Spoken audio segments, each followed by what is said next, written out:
Hello বন্ধুরা, আজকে হচ্ছে দেখাবো পনির রান্না করা। পনির তো সকলেই রান্না করে খেতে পারেন বন্ধুরা, এটা হলো নিত্য নতুন কিছু নয়। এটা হচ্ছে ঘরোয়া পদ্ধতিতে দেখাবো কিভাবে করব। এর মধ্যে দেব হচ্ছে মটরশুঁটি, আলু, ফুলকপি, এগুলো সবজি দেব। তার মধ্যে মশলার মধ্যে টমেটো দেব। এই টমেটোগুলো কিন্তু আমার গাছের। কয়েকটা কাঁচা লঙ্কা, আর এখানে হচ্ছে জিরা, গোটা জিরা, আদা, এগুলো সব হচ্ছে মিক্সিতে ব্লেন্ড করে দেবো। এখানে নিয়েছি ধনের গুঁড়ো, হলুদের গুঁড়ো, লাল লঙ্কার গুঁড়ো, কাশ্মীরি লঙ্কার গুঁড়ো, আর লাগছে লবণ। আর এখানে নিয়েছি অল্প চিনি।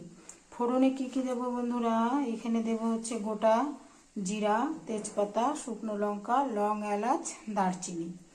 নামানোর সময় হচ্ছে একটু গুঁড়ো গরম মশলা আর একটু ধনেপাতা অ্যাড করে দেবো। এটা কিভাবে করব বন্ধুরা সেটা হচ্ছে আমি দেখাবো। বন্ধুরা, পনিরটা যে রান্না করব তার জন্য ফুলকপিটাকে আগে একটু জলে ভাপিয়ে নিচ্ছি আর কি। তারপরে এখানে কড়াইতে তেল বসিয়ে দিয়েছি, পনিরটাকে ভেজে নেব। পনিরটা ভেজে নেব একটু লবণ আর একটু হলুদ মাখিয়ে, এটাকে ভেজে নেব। পনিরের মধ্যে হলুদ আর একটু লবণ দিয়ে এটাকে সুন্দর করে একটু মাখিয়ে ভেজে নেব।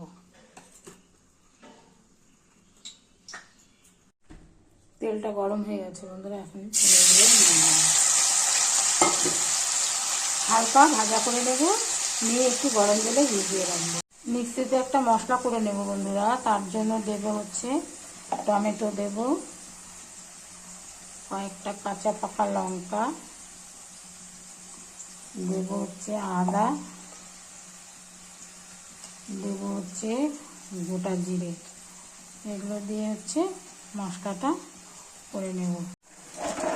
গরম জল করে নিয়েছি, এর মধ্যে হচ্ছে পনিরটাকে ভিজিয়ে রাখবো যাতে নরম থাকে, নাহলে শক্ত হয়ে যাবে। গরম জলের মধ্যে পনিরগুলো ভিজিয়ে দিলাম। ফোড়নে বন্ধুরা গোটা জিরা, তেজপাতা, লং, এলাচ, দারচিনি আর শুকনো লঙ্কা দিয়ে দিয়েছি। ফোড়নটা হয়ে এসছে বন্ধুরা, এখন আলু আর মটরশুঁটি। ফুলকপিটা আমার সেদ্ধ হয়ে গেছে, এখন এটা জল ভরিয়ে নেব। ফুলকপিটা জল ঝরানো হয়ে গেছে, এখন এটা এই কড়াইতে দিয়ে দেব।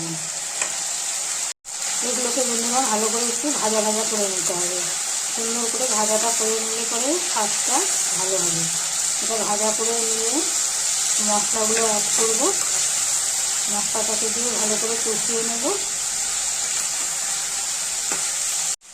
মিক্সিতে আমার মশলাটা তৈরি করা হয়ে গেছে। হলুদ লবণ ছাড়াই বন্ধুরা ভালো করে কিন্তু সবজিটাকে ভাজা করে নিতে হবে।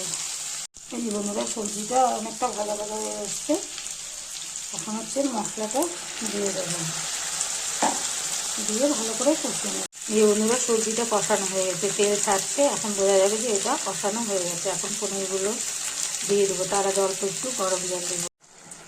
অল্প গরম জল দিয়ে দিয়েছি, এখন হচ্ছে একটু মিষ্টি দেবো আর দেবো একটু গরম মশলা দেবো। পনিরগুলো হচ্ছে ঢেলে দেবো। এই বন্ধুরা জল দিয়েছি, গরম জল অল্প দিয়ে, এটা আর একটু জলটা কমবে, তারপরে হচ্ছে এটাকে নামিয়ে দেব। এই যে বন্ধুরা পনির দিয়ে, আলু দিয়ে, মটরশুঁটি দিয়ে, ফুলকপি দিয়ে তরকারিটা আমার হয়ে গেল। আপনারা এইভাবে করে খাবেন বন্ধুরা, ভালো লাগে কিন্তু খেতে। আর ভালো লাগলে অবশ্যই লাইক, শেয়ার, কমেন্ট করবেন।